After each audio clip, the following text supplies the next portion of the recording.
என்னுடைய ஆசீர்வாதம் என்னை நம்புற அத்தனை பேருக்கும் உண்டு. இல்லை, அறிவே இல்லாத பிறவின்னு ஒன்று கிடையாது.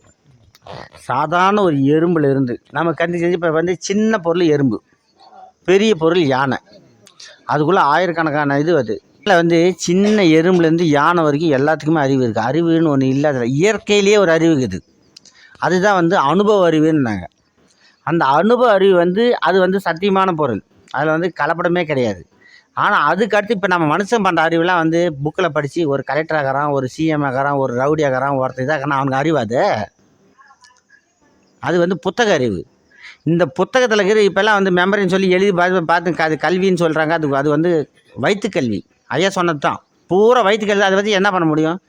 பணத்தை சம்பாதிக்கலாம், நகை சேர்த்தலாம், ஊரை கொள்ளடிச்சு உள்ளே போட்டுக்கலாம், சேர்த்து வைக்கலாம். கட்சி என்ன வரப்போதா இல்லை? நீ சாதிக்கு பார்த்து ஒன்றும் கிடையாது.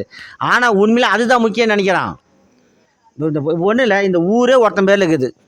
இந்த ரிசர்வ் பேங்கில் பணம் முறை அவனுக்கு இது வச்சு என்ன பண்ண போகிறான்? அளவுக்கு மீறினா அமிர்தமே விஷம், அமிர்தமே விஷம்ட்டாங்க. அப்புறம் இதெல்லாம் என்ன பண்ணுறது? நம்ம தேவைக்கு இருக்கிற வரைக்கும் தான் பெஸ்ட்டு. அதனால் அறிவுன்றது வந்து இவங்க இந்த நகை சேர்த்துறது, அடுத்து அடக்கி ஆடுறது, ஒரு இது பண்ணலாம் அறிவே கிடையாது. அவன் எப்போ தன்னை எவன் உணர்றான் அதுதான் உண்மையான அறிவு. தன்னை அறியவன் எவங்கிறான்? அதுக்கு தான் தன்னை அறிஞ்சவன் போகிறான். நீ பல ஆயிரக்கணக்கான வருஷம், லட்சக்கணக்கான வருஷம் பேரெல்லாம் நீ பேசின்னு உட்காந்துக்கிறோம். அந்த தன்னை அறிஞ்சவொடனே நமக்கு எதுவுமே தேவைப்படாமல் போயிடுது. ஒவ்வொன்றா அவங்கள்ட்ட என்னென்ன கெட்ட பழக்கமாக என்னென்னக்குதோ எல்லாத்தையும் ஒன்றா திறந்து கடைசியில் சுத்த பொருளாக உட்காந்துக்கிறோம். அந்த மாதிரி சுத்த பொருளாக உட்கார்றது வந்து அது அவங்க கொடுப்புன்னு இருக்கணும், இல்லைன்னா வராது. ஆமாம், அந்த தன்னை உணர்றது மட்டும்தான் அறிவு. மற்ற அதுதான் அதாவது அனுபவ அறிவுன்னு சொல்லிட்டாங்க. இப்போ அது அறிவில் வந்து இந்த சிவானந்த பரமசில பார்த்தீங்கன்னா சொல்லுவார், மொத்தம் 3 விஷயம்தான்: பார்க்கறது, கேட்கறது, உணர்றது.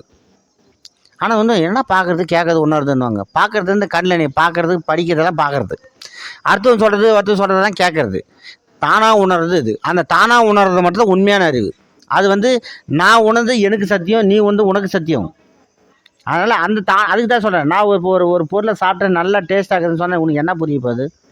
அந்த உணவை நீ சாப்பிட்டு நல்லா இருக்குதுன்னு டேஸ்ட் சொன்னால் மட்டும்தான் அது நிஜம், இல்லைண்ணா வராது. ஆனால் வந்து அவங்க வந்து பல விதமான பொருள் சாப்பிட்டோம்னா அதுக்கு தான் சாதாரணமாக சொன்னாங்க, சர்க்கரை, வெல்லம், தேன் 3 மட்டும் வச்சுக்கலாம். 3மே இப்போ சாதாரணமாக கேட்டால் தான் இனிப்பாகுது. ஆனால் 3 ஒரே மாதிரி இருக்குதா? பார்க்குற கலர் வெவ்வேறையாகுது, சுவை வெவ்வேறையாகுது, உணர்வு ஒவ்வொன்று மாறுது இல்லை? அனைவருக்கும் ஆத்மா வணக்கம். ஒவ்வொரு மாதமும் பௌர்ணமி அன்று நமது தர்மபுரி ஆசிரமத்தில் உபதேசம், அன்னதானம் மற்றும் ஆன்மீக சொற்பொழிவு நடைபெறும் என்பதை தெரிவித்துக் கொள்கிறேன்.